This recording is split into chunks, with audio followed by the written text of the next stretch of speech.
முன்னாள் அமைச்சர் செந்தில் பாலாஜி சட்டவிரோத பண பரிமாற்ற வழக்கில் ஓராண்டாக சிறையில் இருக்கிறார். இதுவரை அவருக்கு ஜாமீன் கிடைக்கவில்லை. அவரது ஜாமீன் மேல்முறையீட்டு வழக்கு உச்சநீதிமன்றத்தில் நடந்து வருகிறது. நேற்றைய விசாரணையின் போது செந்தில் பாலாஜி விவகாரத்தில் விசாரணை எப்போது நிறைவடையும் என நீதிபதிகள் அமலாக்கத்துறைக்கு கேள்வி எழுப்பினர். இதற்கு பதிலளித்த அமலாக்கத்துறை, வழக்கு விசாரணை தாமதமாவதற்கு தமிழக அரசே காரணம். செந்தில் பாலாஜியுடன் தமிழக அரசு நெருங்கிய தொடர்பை கொண்டுள்ளது. செந்தில் பாலாஜிக்கு ஜாமீன் வழங்கினால் சாட்சிகளுக்கு ஆபத்து என வாதிடப்பட்டது. செந்தில் பாலாஜி தரப்பு வழக்கறிஞர் 15 மாதங்களாக சிறையில் அடைக்கப்பட்டுள்ள செந்தில் பாலாஜிக்கு டெல்லி முன்னாள் துணை முதல்வர் மணீஷ் சிசோடியா வழக்கின் தீர்ப்பு பொருந்தும். அவர் முன்னாள் அமைச்சர், 5 முறை எம்எல்ஏவாக இருந்துள்ளார். எங்கும் தப்பி செல்ல மாட்டார். எனவே ஜாமீன் வழங்க வேண்டும் என வாதிட்டார். இருதரப்பு வாதத்தையும் கேட்ட நீதிபதிகள் செந்தில் பாலாஜி ஜாமீன் கோரிய வழக்கில் தீர்ப்பு தேதி குறிப்பிடப்படாமல் ஒத்திவைத்தனர். அதிமுகவின் அவசர செயற்குழு கூட்டம் ஆகஸ்ட் 16ஆம் தேதி நடைபெறும் என்று அதிமுக பொதுச் செயலாளர் EPS அறிவித்துள்ளார். அதிமுக அவைத் தலைவர் தமிழ்மகன் உசேன் தலைமையில் நடைபெறும் இந்த கூட்டத்தில் சுமார் 300 செயற்குழு உறுப்பினர்கள் வரை கலந்து கொள்வார்கள் என எதிர்பார்க்கப்படுகிறது. இந்த செயற்குழு கூட்டத்தில் நிறைவேற்றப்படவுள்ள தீர்மானங்கள் பற்றிய முக்கிய தகவல்கள் வெளியாகியுள்ளன. அதாவது, தமிழகத்தில் நிலவும் சட்டம் ஒழுங்கு பிரச்சனைகள், போதைப்பொருள் புழக்கம் உள்ளிட்ட பிரச்சனைகளை மையப்படுத்தி திமுக அரசை கண்டித்து பல்வேறு தீர்மானங்களை நிறைவேற்ற அதிமுக திட்டமிட்டுள்ளது. அதேபோல் அதிமுக கட்சி ரீதியாக உள்ள மாவட்டங்களை மேலும் பிரிக்கவும், 2 தொகுதிகளுக்கு ஒரு மாவட்ட செயலாளர் என விதிமுறை நடைமுறைப்படுத்தவும் தீர்மானிக்கப்பட இருக்கிறது. மேலும் 2026 தேர்தலுக்காக ஆலோசனை குழு அமைத்தல், கட்சியில் இளைஞர்களை அதிக அளவில் சேர்த்தல், உட்கட்சி தேர்தலை நடத்துவது, சசிகலா, OPS, TTV தினகரன் போன்ற துரோகம் செய்தவர்களை கட்சியில் சேர்ப்பதில்லை, டிசம்பரில் பொதுக்குழு கூட்டம் போன்ற தீர்மானங்களும் நிறைவேற்றப்பட இருப்பதாக தகவல் வெளியாகியுள்ளது. தமிழகத்தில் திருவண்ணாமலை, நாமக்கல், புதுக்கோட்டை, காரைக்குடி ஆகிய 4 புதிய மாநகராட்சிகளை முதலமைச்சர் ஸ்டாலின் துவங்கி வைத்தார். இதனால் தமிழகத்தில் மாநகராட்சிகளின் எண்ணிக்கை 25ஆக உயர்ந்துள்ளது. முன்னதாக வீடியோ கான்பரன்ஸ் வாயிலாக குடிநீர் வழங்க துறை சார்பில் 800.75 கோடி ரூபாய் மதிப்பிலான முடிவுற்ற திட்டங்களை ஸ்டாலின் துவக்கி வைத்தார். சுதந்திர தினத்தை ஒட்டி தேசிய கொடி ஏற்றுவதை தடுப்பவர்களை குண்டர் சட்டத்தில் சிறையில் அடைக்கலாம் என சென்னை ஹைகோர்ட் உத்தரவிட்டது. சுதந்திர தினத்திற்கு இன்னும் 3 நாட்கள் மட்டுமே இருக்கும் நிலையில் ஹைகோர்ட் இந்த உத்தரவை பிறப்பித்துள்ளது. சுதந்திர தினத்தை ஒட்டி குடியிருப்போர் நல சங்கத்தில் கொடியேற்றுவதற்கு முன்னாள் நிர்வாகிகள் தடுப்பதாக சென்னை ஹைகோர்ட்டில் வழக்கு தொடரப்பட்டது. இந்த வழக்கை நேற்று சென்னை ஹைகோர்ட் நீதிபதி ஜெயச்சந்திரன் விசாரித்தார். அப்போது தேசிய கொடியேற்ற பாதுகாப்பு வழங்குவது அவமானம், கொடியேற்றுவதை யாரும் தடுக்க முடியாது, தடுப்போர் மீது போலீசார் நடவடிக்கை எடுக்காவிட்டால் வழக்கு தொடரலாம், போலீசார் பாதுகாப்பு வழங்க வேண்டும், தேசிய கொடி ஏற்றுவதை தடுப்பவர்களை குண்டர் சட்டத்தில் சிறையில் அடைக்கலாம் என்று நீதிபதி உத்தரவிட்டார். கொச்சி விமான நிலையத்தில் தனது உடைமைகளை சோதனையிட்ட CISF வீரரிடம் உள்ளே என்ன வெடிகுண்டா இருக்கு என விளையாட்டாக நக்கல் அடித்த மனோஜ்குமார் என்ற பயணி கைது. இதனால் அவரது குடும்பத்தினரும் மும்பைக்கு விமானத்தில் பயணிக்க முடியாத நிலை ஏற்பட்டது.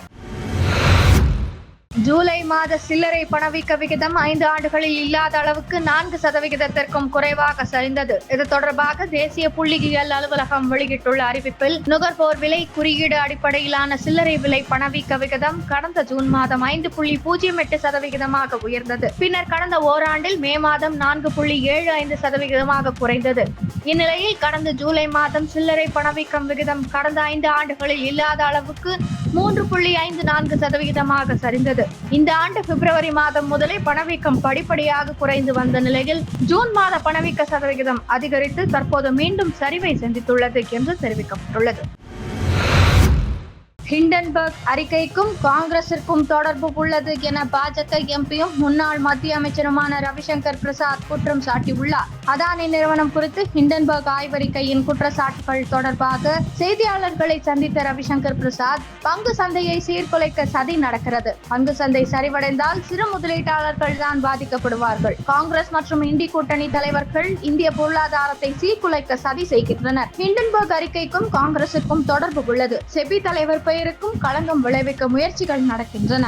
காங்கிரசின் மோடி வெறுப்பு தற்போது இந்தியா வெறுப்பாக மாறியுள்ளது.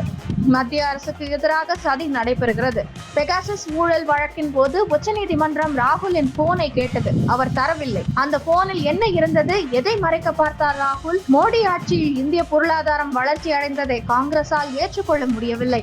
10 ஆண்டு கால காங்கிரஸ் ஆட்சியில் பல்வேறு முறைகேடுகள் நடந்த போதும் இதுபோன்ற அறிக்கைகள் வெளியாகாதது ஏன்? செபி அனுப்பிய நோட்டீஸ் குறித்து இதுவரை ஹிண்டன்பர்க் பதிலளிக்கவில்லை. பதிலளிக்க ஏன் மறுக்கிறது என்பது குறித்து தெரியவில்லை என்று கூறினார்.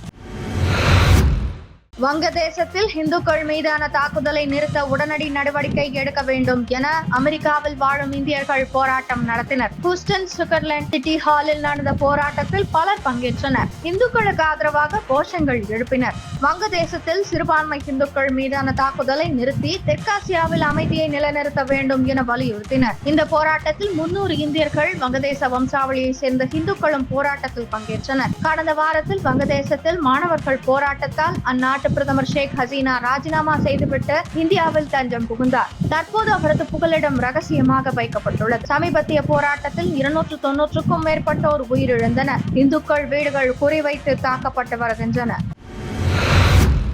சமீப காலமாக அமெரிக்காவில் இந்தியர்களின் ஆதிக்கம் கணிசமாக அதிகரித்து வருவதாக ஒரு புள்ளி விவர அறிக்கை தெரிவிக்கிறது. சான் பிரான்சிஸ்கோவில் உள்ள பிரபல இந்தியாஸ்போரா என்ற அமைப்பு வெளியிட்டுள்ள அறிக்கையில் அமெரிக்காவில் வாழும் இந்தியர்களின் பங்கு பல்வேறு துறைகளில் படுவேகமாக அதிகரித்து வருவதாகவும் இது மிக வியப்பான விஷயம் என்றும் தெரிவித்துள்ளது. இந்தியர்கள் ஆதிக்கம் தொடர்பாக பேசிய அந்த அமைப்பின் நிறுவனர் MR ரங்கசாமி கூறியிருப்பதாவது: அமெரிக்காவில் வாழும் மொத்த மக்கள் தொகையில் இந்தியர்கள் 1.5% பேர் மட்டுமே உள்ளனர். ஆனால் இதில் இந்தியர்கள் பல லட்சம் பேர் அமெரிக்காவின் முக்கிய துறைகளில் தங்கள் பணி வாய்ப்பை பெற்றுள்ளனர். வர்த்தகம், கல்வி, கலாச்சாரம், பொது சேவை, உணவுத்துறை, மாடலிங் என பல துறைகளில் ஜொலிக்கின்றனர். 500 கம்பெனிகளில் 16 நிறுவனங்கள் அமெரிக்க பொருளாதார வளர்ச்சியில் பல கோடி ஈட்டுவதாக உள்ளது. இந்நிறுவனங்கள் மூலம் பலருக்கு வேலை வாய்ப்பும் கிட்டுகிறது.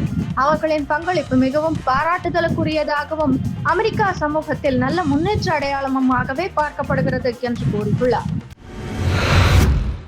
சர்வதேச கிரிக்கெட் கவுன்சில் ஒவ்வொரு மாதமும் சிறந்த கிரிக்கெட் வீரர் மற்றும் வீராங்கனையை தேர்வு செய்து கௌரவித்து வருகிறது.